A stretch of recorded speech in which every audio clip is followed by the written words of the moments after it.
striker CNN Baidoa. Electricity, everything is 19th century medicine, except for the antibiotics that we do have, and we don't have as much as we like.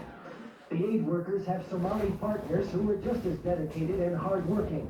But one of their most difficult jobs here is dealing with demanding security guards and with businessmen who supply transport and construction services at exorbitant prices. And if all that isn't enough, they also have to contend with looters.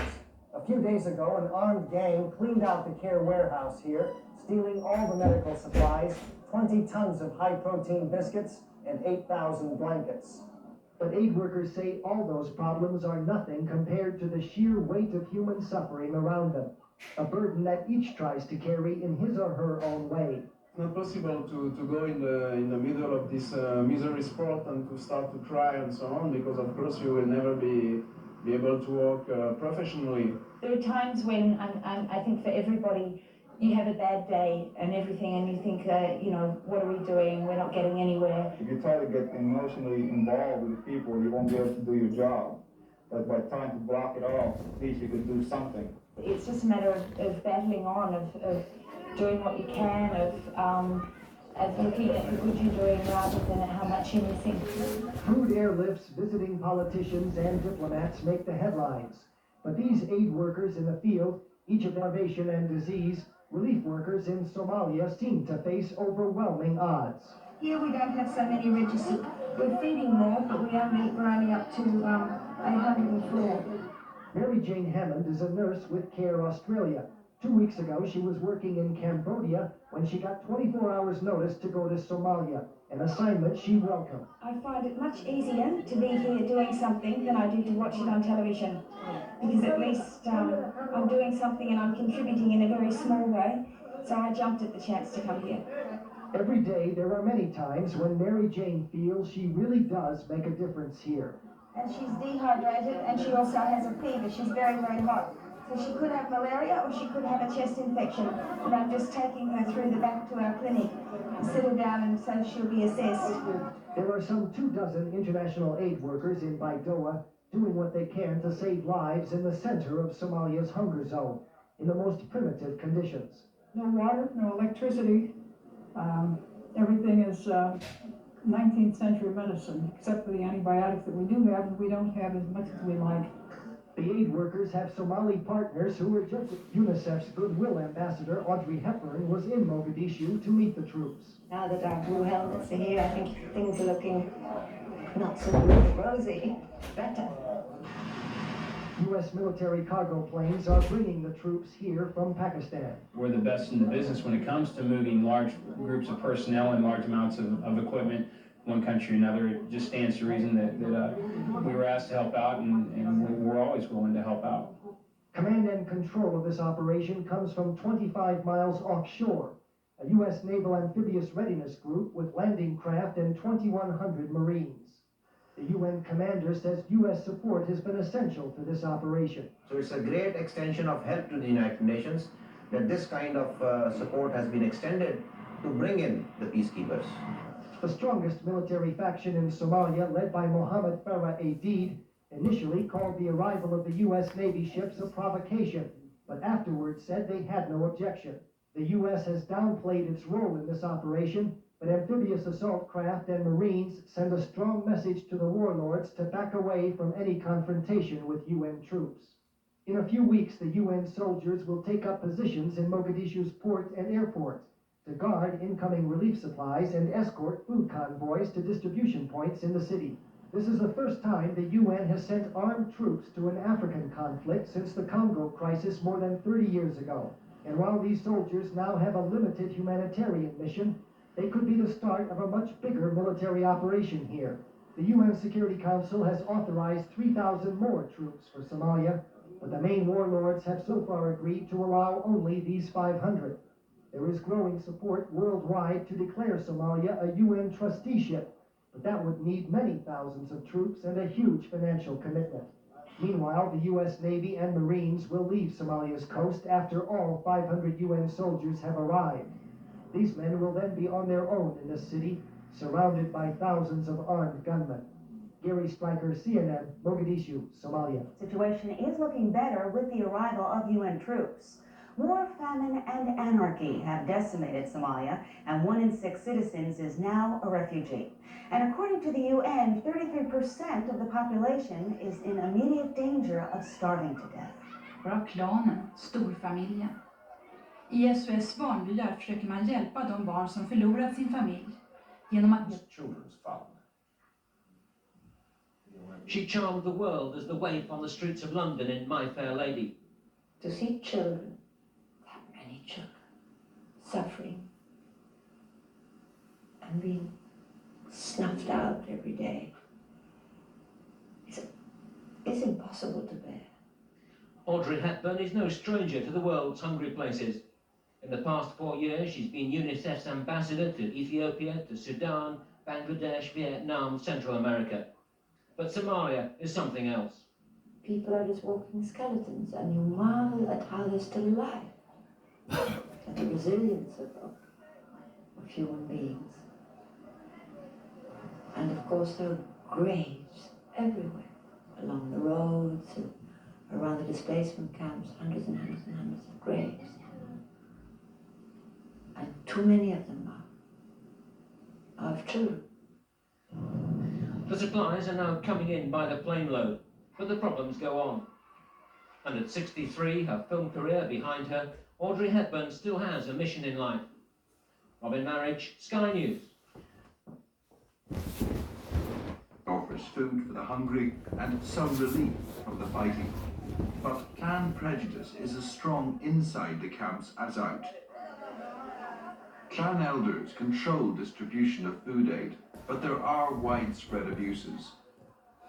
A lot of the food intended for clan members is sold by the elders on the open market. This warehouse is full of donated food. The owner prefers not to be identified. These guys are being harassed. They're being beaten up. As a worker for the United Nations High Commissioner for Refugees, Lorenzo Witherspoon has come to realize that these people are clan members first and refugees last. People are being murdered by these elders because we assume that they pass this food as given for these people to them, but instead the food ends up across the borders for sale and across the border on the other side to feed the soldiers. And that's not going to do it. For hundreds of years, elders acted as chieftains for their clans and as diplomats among the different nomadic tribes of Somalia.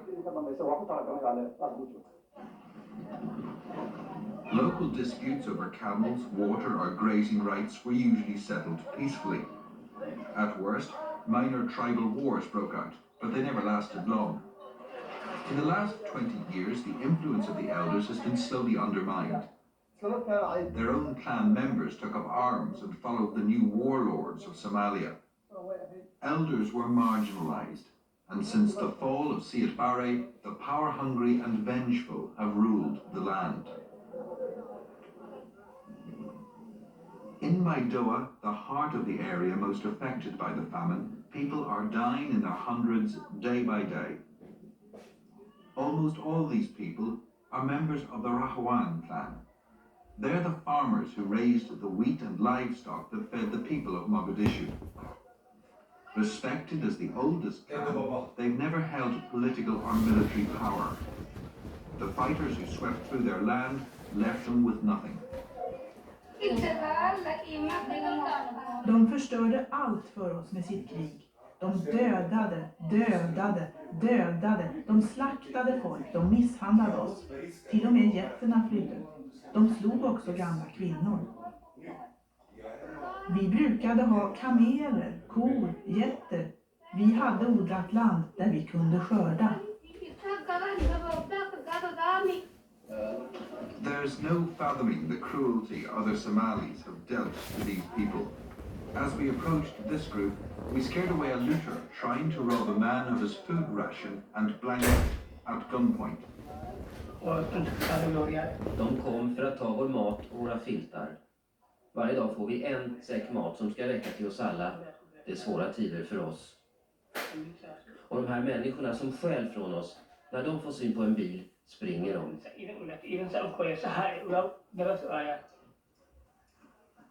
It's deep in the countryside where mass starvation first took hold, the result of looting and killing for what food there was. Some villagers have fared better than others, improvising to survive.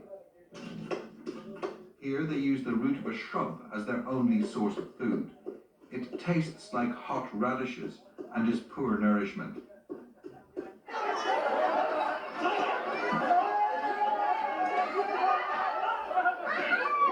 In other villages, the desperately hungry fight for their share of scarce food aid.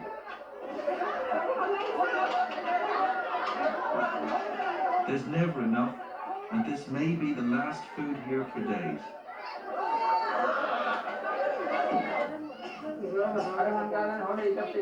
If a famine means a scarcity of food, then in Baidoa, this is not and never has been a true famine.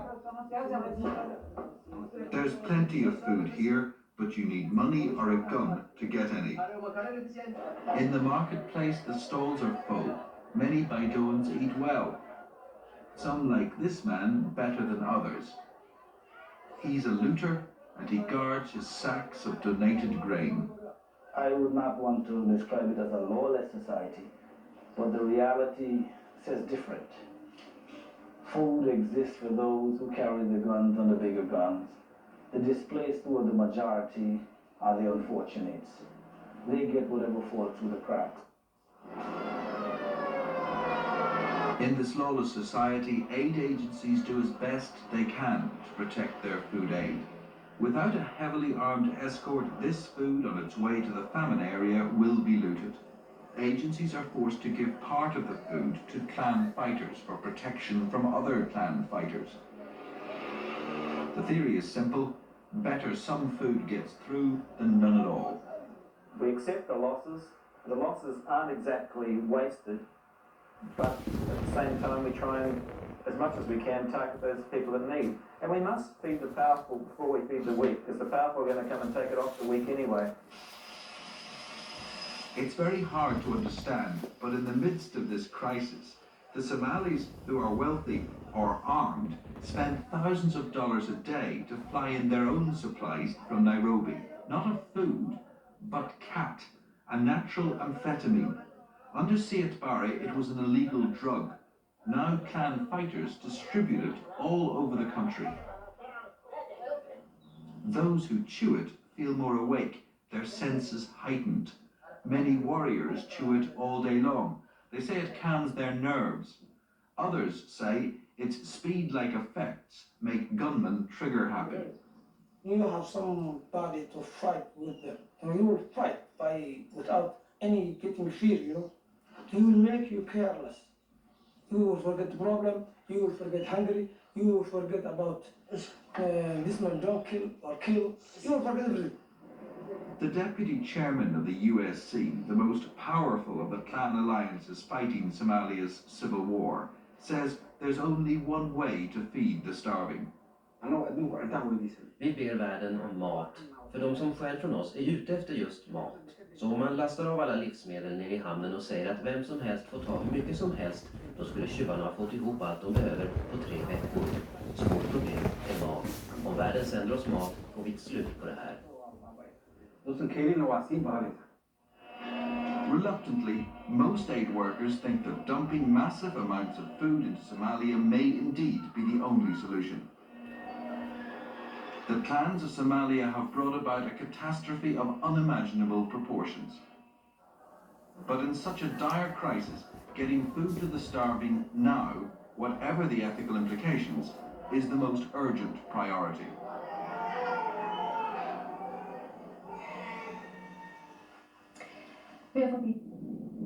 They're heading to Gedo province in search of food and shelter. It's a hopeless journey. This is what remains of Gedo.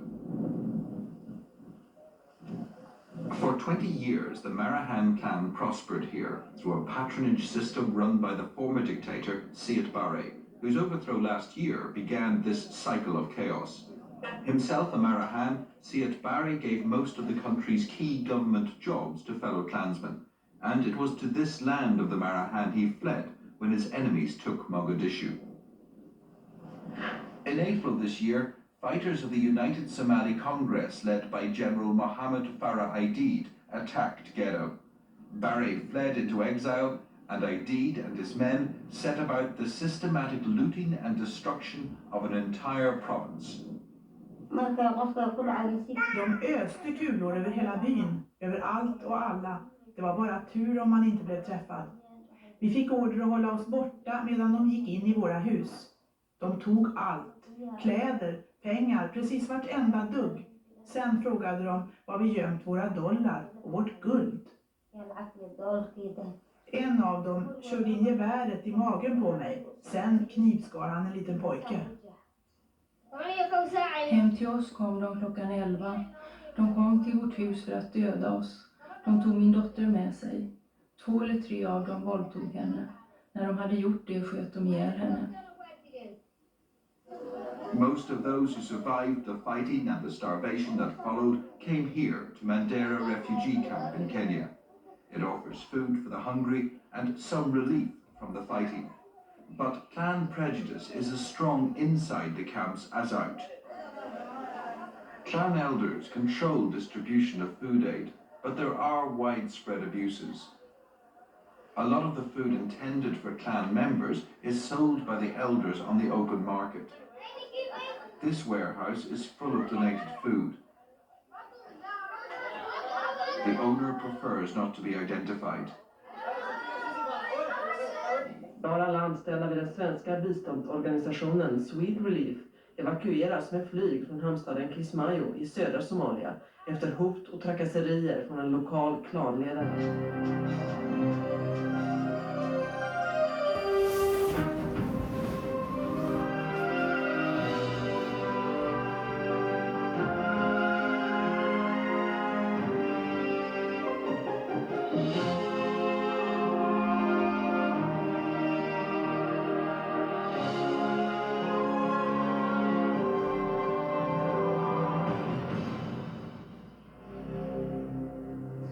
God kväll och välkomna till detta Kalla fakta.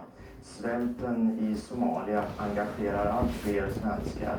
Enskilda människor, hjälporganisationer och tidningar skickar stora summor till svältoffren i Somalia. Vi ska ägna detta extra Kalla fakta åt det som säkert är vår tids hittills svåraste svältkatastrof. Vi ska visa er det första längre svenska filmreportaget från Somalia. Jag säger också välkommen till kvällens 2 gäster. Nyss hemkommen från Somalia, Röda korsläkaren Louis Redes. Välkommen. Tack. Och Alf Samuelsson, statssekreterare på Utrikesdepartementets biståndsavdelning. Var rätt, va? Det stämmer. Det finns många frågor att ställa. Vi ska få komma till tals strax. Vi ska börja med filmarna Susanna Edlings och Kai Müllers film från Somalia.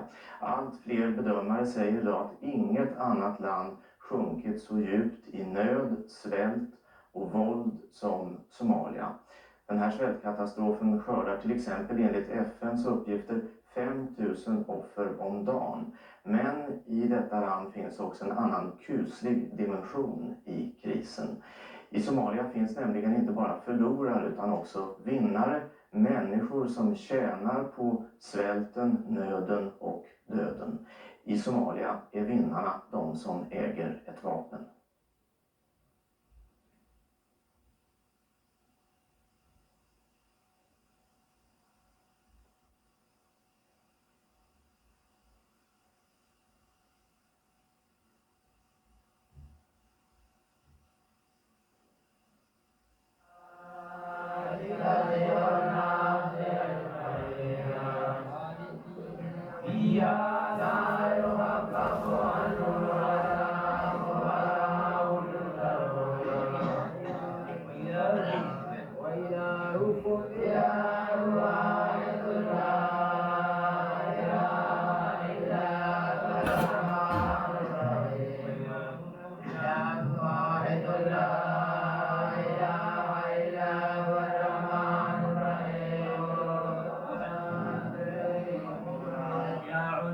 وتبسطها كل البسط فتقعد ملوما مسرورا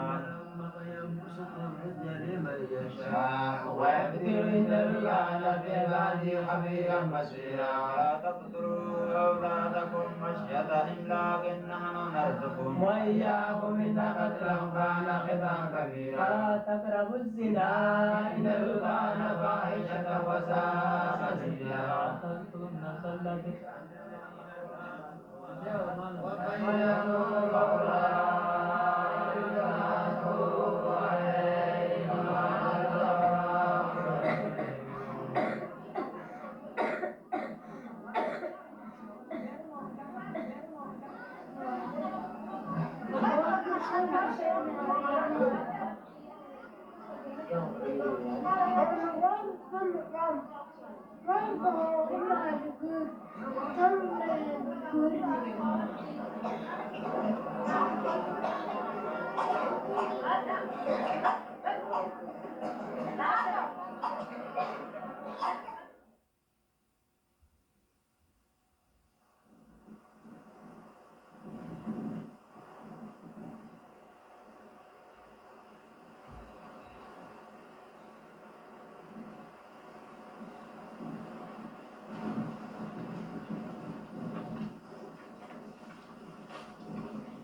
Nordaan dhaqanaydi markaasi wadama noo yasanayn yoon hordaani wada ayno karsan quraada ayno karsaani beero ayno bahani marada markii una maalmay beero ko nadina qaada ayno karsadaani yoon hordaani minga ashra ayno gadalna rabto beero ko nadina minga ashra ayno ya maalme diyaar hayni markaas noo yasanayn wararsanay malahayn laakiin hadu minga kidito ama samade hada minga fatoni midan sida soo marna guru raasida samade haradaas qootigaas iyo marna ashu video isku bidaysi hoyto moshima Darta var på många sätt en typisk somalisk by innan inbördeskriget. Här bodde ett 100-tal familjer, de odlade marken och skötte sin boskap i den speciellt somaliska blandningen mellan nomadiskt och bofast liv. Männen vandrade med kamelerna, kvinnorna skötte barn, getter, kor och åkrar. Ingen i Darta svalt, ingen visste att de goda dagarna plötsligt skulle ta slut.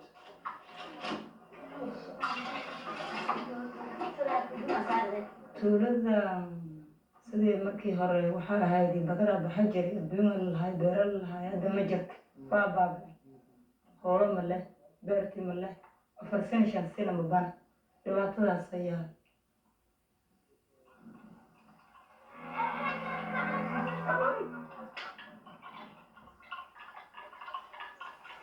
واقفنا محاجة نقول لهم كقدنا أربعة كقدنا عندنا والقور أبار مكايته وعنا بدر كان كبرنا فر كان كقدنا والسيجرا السنة بعد لقدين المال واكس.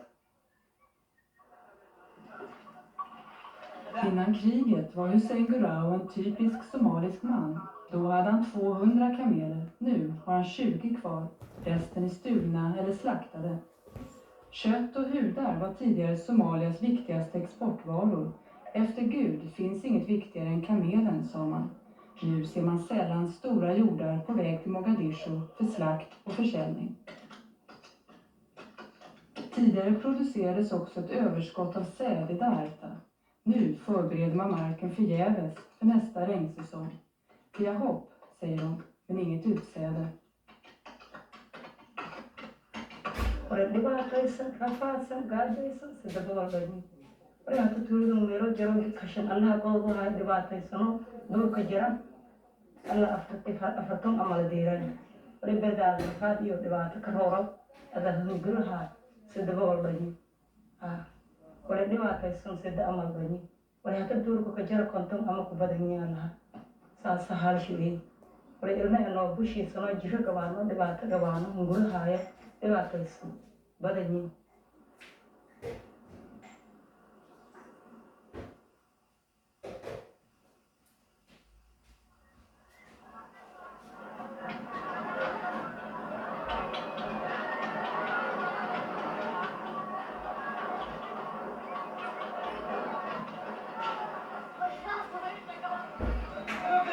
Inne i stan, bara 6 mil från Darta, finns ett annat Somalia. Här kan du få allt om du har pengar. Här kan man köpa bananer direktimporterade från Kenya, färsk kamelmjölk av nomadkvinnorna eller ett ryskt eller amerikanskt automatvapen för 500 kronor. Tillgången är obegränsad. Här kan du också köpa hjälporganisationernas stulna ris, det som borde hjälpt människorna i Darta. Man gör stolt reklam för det på husväggarna och det säljs med god vinst i dunkla, välbevakade affärer. horta raashin ini masaakinta dhammaada silisiyo yakteeyi ganacsiga wili ma maldeeri ini laga ganacsi wili maldeeri ini masaakinta noolata kadib le unun macna ganacsiga si aade linisku ganacsada yakteelahay ada saadan jirees. Utanför hans affär ligger en döende pojke. När vi frågar handlaren varför han inte ger bort lite ris svarar han att det inte är hans problem. Lamba oo walaji macnaha lahasi macnaha nilan hatin naga masanhayn male ana nafte tete macnaha bakar maglen furiji mahin hola ana kafurdi male nafte tete macnaha medelgini ya medelgini yani nafte tete kutulugi malamat an kulase ile ru haka. Pojken är förmodligen från landet. Han tillhör ingen mäktig klan. Han har förstås inget vapen och får därför heller ingen mat. De beväpnade banditer vi ser överallt är däremot välnärda. Behöver de mat åker de bara ut till en by och tar den. In i stan rånar de hjälporganisationernas lagerlokaler. För dem innebär vapnet möjligheter och en status de aldrig tidigare haft.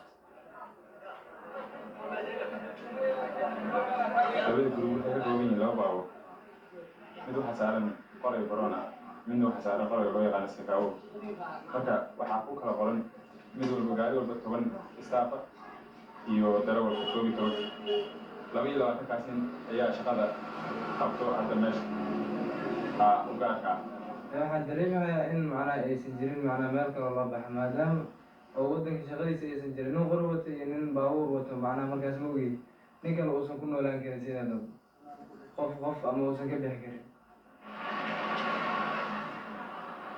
De har alla slags vapen, från jaktgevär till luftvärnskanoner. Överflödet är ett resultat av stormakternas upprustning av Somalia under kalla kriget. qoryaha waxa weeye dadka aan aqoonaya ka cabsado maahan qoryuhu maaha wax laga cabsado oo kala wato wax walba qof walba wuxuu wato oo kale sidaas ay wada mid yihiin marka anagu meesha ka dhacaan iyo meesha kale iyo kuliyaan kala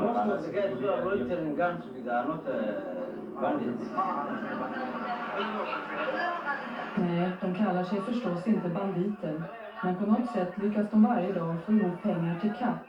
Den lilla buske vars blad fungerar som amfetamin om man tuggar dem. Somaliska män har i alla tider tuggat katt och de nyrika banditerna lever för det. Ett litet knippe som räcker en kväll kostar lika mycket som ris till en hel familj i en månad. Och det är katten som gör de unga männen så farliga. De är desperata i jakten på mer och dessutom ständigt påverkade. En blir arg när vi filmar. En skrattar. Redan som liten får man lära sig att alltid vara beredd, även om det för det mesta skjuts i luften. I think the gun is now ruling us, and it's the only part, is the only plus, because the gun now is the law, the gun is the security, the gun is the food, the gun is the strong man, the gun is everything now. So he's the boss. The gun is the boss.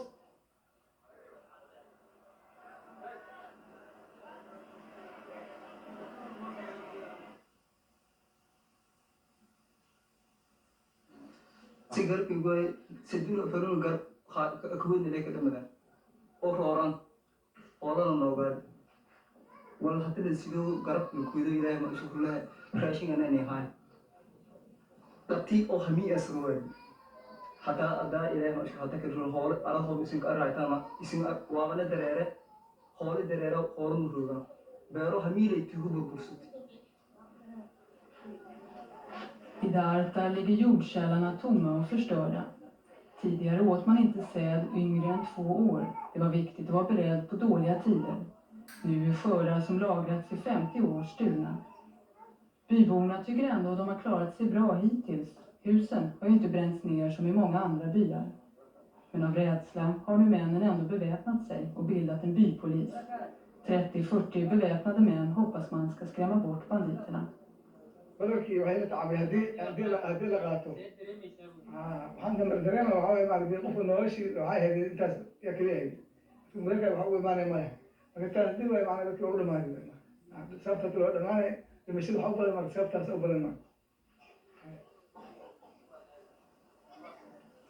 Banditer föder svält.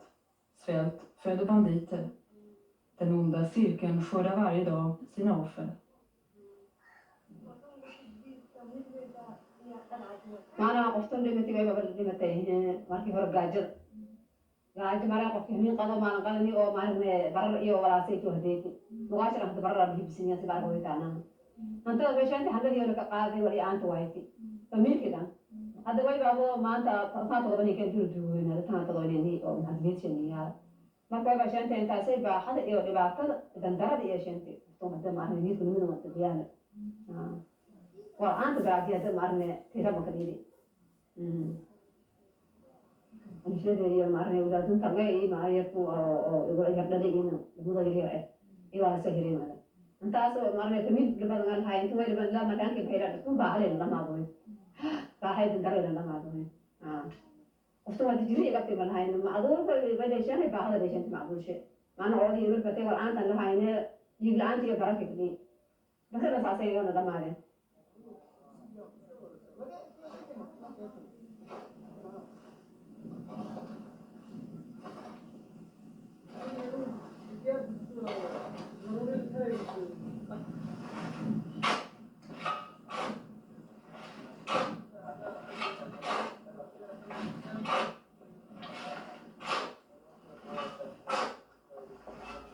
أتوقع أفهم كل قدران وأنا بريسي يقول أروح كاكادي مدوي وراح مدوي وراح قدوي وراح شينوي لازم يقول وراح قوي راح كست مستجاب تملو الحمد لله سوق وراح قوي لكن مثل قال لي جري كان حقال لي جري كان حقال لي جري أبغى سقطنا على حالي نقول مالك ولا أنا مالك ولا قدام مالك كفو مالك بس لكن له شيء والجري ولا كتتبلي شيء حوار نقول مالك شاي ملء وكاس مراشي ملء صدق